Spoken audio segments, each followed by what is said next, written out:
BPL এর আগামী আসরে নাও দেখা যেতে পারে ঢাকা ক্যাপিটালস, দুর্বার রাজশাহী এবং সিলেট স্ট্রাইকার্স ফ্রাঞ্চাইজিকে। এর মধ্যে দুর্বার রাজশাহীকে যে রাখবে না সেটা কিন্তু আমরা গত বিপিএল এর শেষ পরপরই আমরা বুঝতে পেরেছি যে এটার জন্য আর বিসিবি থেকে অফিসিয়াল ঘোষণা দেওয়া জরুরি না যে তারা থাকবে না। বাকি দল যে ২ টা ছিল সিলেট স্ট্রাইকার্সকে নিয়েও কিছুটা শঙ্কা ছিল, বিসিবি সিলেট স্ট্রাইকার্সকে রাখতে চায় না, এটা আমরা কিছুদিন আগে আমরা জেনেছিলাম। এখন নতুন করে ঢাকা ক্যাপিটালস এর নামও আসলো যে তাদেরকেও বিসিবি নাও রাখতে পারে আসন্ন বিপিএল এ। মূলত এই ঘটনার সূত্রপাত হয়েছে গত বিপিএল এ স্পট ফিক্সিং এর অভিযোগকে কেন্দ্র করে।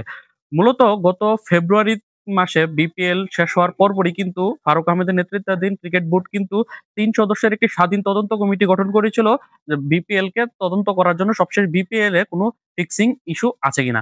পরবর্তীতে ওই তদন্ত কমিটির প্রধান হিসেবে নিয়োগ দেওয়া হয়েছিল আপিল বিভাগের সাবেক বিচারপতি মির্জা হোসেন হায়দারকে। এছাড়া তার অপর ২ সদস্য ছিলেন স্বনামধন্য আইনজীবী ডক্টর খালেদ এইচ চৌধুরী এবং সাবেক ক্রিকেটার শাকিল কাসেমকে।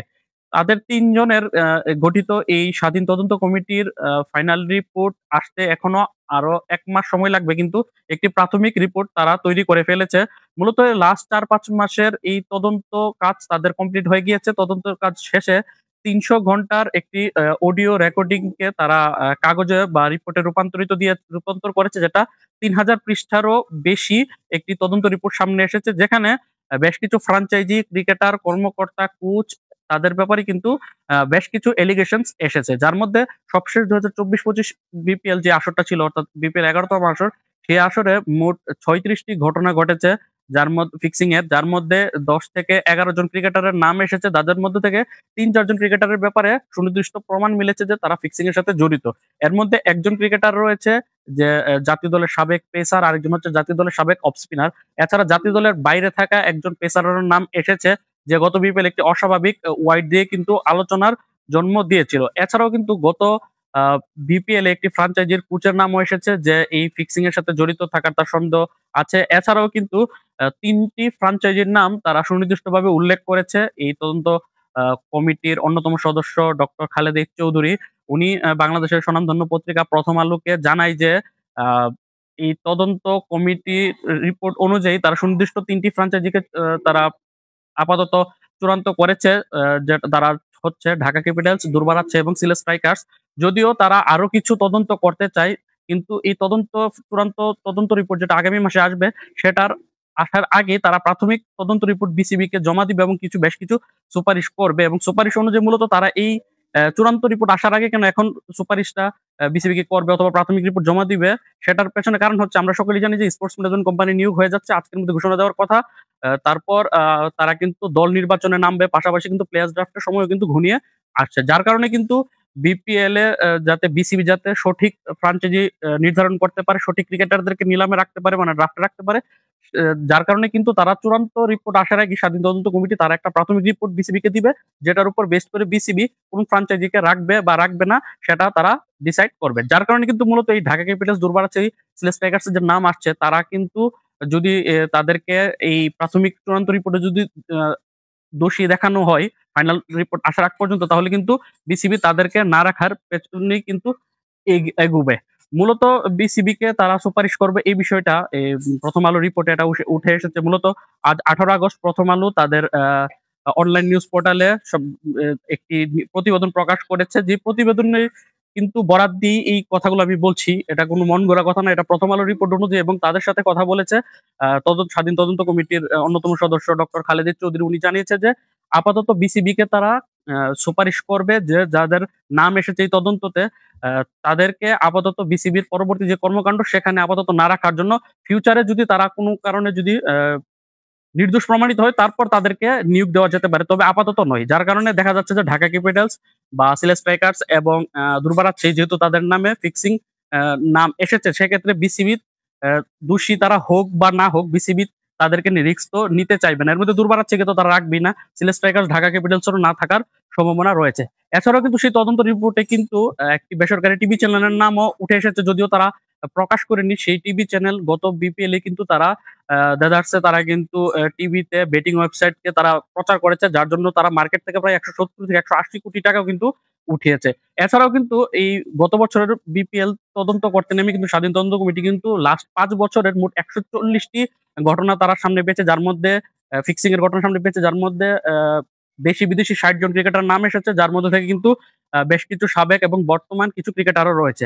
এর মধ্যে যারা বেশিরভাগ যারা ফিক্সিং এর সাথে জড়িত বা বিভিন্ন কর্মকাণ্ডে জড়িত এরকম ক্রিকেটারদের বয়সের গড় বয়সটা ৩৫ এর উপরে, যাদের জাতীয় দলে ফেরার সম্ভাবনা নেই, তারাই কিন্তু ফিক্সিং এর সাথে মূলত জড়িত। এছাড়াও কিন্তু গত বিপিএল একটি ফ্র্যাঞ্চাইজির কোচের নাম আসছে। পাশাপাশি ওই যে কোচের নাম আসছে সে নাকি বিসিবির একটা সাব কমিটির সদস্য।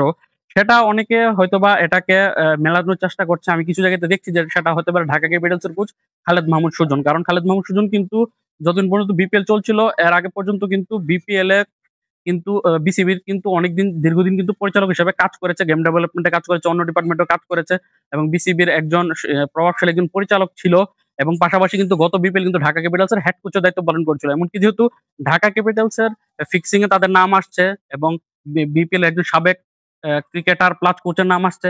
পাশাপাশি সে একজন সাব কমিটি বিসিবি সাব কমিটির একজন আ সদস্য, সেটাও নাম আসছে। তাই কিন্তু ২ ৪ মিলিয়ে কিন্তু এখন খালেদ মাহমুদ সুজনের দিকে কিন্তু আঙুলটা উঠছে। এছাড়াও কিন্তু বিসিবির যেই দুর্নীতি দমন কমিশন রয়েছে তাদের প্রতিও কিন্তু নাখুশ এই স্বাধীন তদন্ত কমিটির যে দুর্নীতি দমন কমিশন, যারা মূলত এই বিষয়গুলোকে ফাইন্ড আউট করবে, তাদের উপরেও কিন্তু সন্দেহটা আ প্রকাশ করেছে এই যে প্রথম আলো রিপোর্টে থাকা এই যে স্বাধীন তদন্ত কমিটির সদস্য আ খালেদের চৌধুরী সহ বিভিন্ন আ মাধ্যম কিন্তু এটাই কিন্তু তারা প্রকাশ করছে। এছাড়াও কিন্তু গুরুত্বপূর্ণ আরো একটা বিষয় রয়েছে, সেটা হচ্ছে যে ২০২৩-২৪ অর্থাৎ বিপিএল এর ১০ম আসরে একটি ফ্র্যাঞ্চাইজিকে ৳৪০০ কোটি একটি প্রস্তাব দেওয়া হয়েছিল একটি বেটিং প্রতিষ্ঠান থেকে পরবর্তী ম্যাচটা হারার জন্য। পরবর্তীতে তারা কি আদৌ কি ওই ৳৪০০ কোটি যে প্রস্তাবটা সেটা গ্রহণ করেছে কিনা সেটা জানা যায়নি। কিন্তু ওই ম্যাচটা কিন্তু তারা হেরেছিল। এই দাবিও কিন্তু করেছে মূলত এই যে কথাগুলো বললাম যে তদন্ত রিপোর্টের কথা, এটা বিসিবির কাছে খুব দ্রুতই জমা দিবে এই স্বাধীন তদন্ত কমিটি, যে বিসিবি এর উপর কাজ করার জন্য। আর বিসিবি দুর্নীতি দমন করতে কিন্তু আর দুর্নীতি দমন কমিশনের উপর আর আগের মতো তারা ভরসা করছে না। যার কারণে কিন্তু তারা গত সপ্তাহে আমি জানিয়েছিলাম যে তারা কিন্তু আইসিসির সাবেক দুর্নীতি দমন ডিপার্টমেন্টের প্রধান অ্যালেক্স মার্শালকে কিন্তু তারা বিসিবির দুর্নীতি দমন হেড হিসেবে কিন্তু নিয়োগ দিয়েছে। যার আজকে এই বাংলাদেশে আসার কথা রয়েছে এবং বাংলাদেশে শুধুমাত্র বিপিএল নয়, সে এনসিএল টি-20 লিগ দিয়ে কিন্তু তার যাত্রা শুরু করবে। অর্থাৎ বাংলাদেশ ক্রিকেট বোর্ডের হয়ে কাজ করবে, যেখানে NCL, DPL, BPL, BCL, NCL আ এই সবগুলোকে সে মনিটর করবে। অর্থাৎ তথা বাংলাদেশ ক্রিকেট সে তদারকি করবে। যার কিন্তু আইসিসিতে কাজ করার সম্মান রয়েছে, সুনাম রয়েছে। এছাড়াও কিন্তু বিভিন্ন দেশের হয়ে কিন্তু তার কাজ করার অভিজ্ঞতা রয়েছে। এখন দেখার বিষয় এই প্রাথমিক তদন্ত রিপোর্ট জমা দেওয়ার পর বিসিবি কি ঢাকা ক্যাপিটালস, দুর্বার রাজশাহী এবং সিলেট টাইগার্সকে ব্ল্যাকলিস্ট করে কিনা? আ তাদেরকে কি আসন্ন বিপিএল এ আবেদন করার কোনো রাস্তা কি তারা খোলা রাখবে নাকি চিটাগং কিংস এর মতো সেটাও বন্ধ করে দিবে? যদিও চিটাগং কিংস মালিক কিন্তু অপেক্ষা করছে যে আমিরুল ইসলাম বুলবুলের সাথে আগামীকাল ১৯ আগস্ট সে একটা মিটিং করবে, যেখানে তারা তাদের অংশগ্রহণ নিশ্চিত করতে বিসিবির সাথে সমঝোতা করার একটা কথা রয়েছে। যদিও বিসিবি এটা সায় দিবে বলে মনে হচ্ছে না। তো এই ছিল সবশেষ আপডেট। আরো অনেক কিছু কিন্তু এই তদন্ত রিপোর্টে ছিল। সেগুলো বলতে গেলে তো অনেক বড় হয়ে যাবে ভিডিওটা। আর এই তথ্যটা আমি নিয়েছি মূলত প্রথম আলো স্পোর্টস এর অনলাইন প্রতিবেদন থেকে, যেটা আজকেই প্রকাশ পেয়েছে। যদি আপনারা সেটা লিংক চান তাহলে ভিডিও ডেসক্রিপশন বক্সে অথবা ভিডিওর কমেন্টের ১ম কমেন্টে পিন কমেন্ট করে আমি রাখবো। চাইলে আপনারা সেই পুরো তদন্ত রিপোর্টটা প্রথম আলো সেটা আপনারা পরে দেখতে পারেন। আল্লাহ হাফেজ।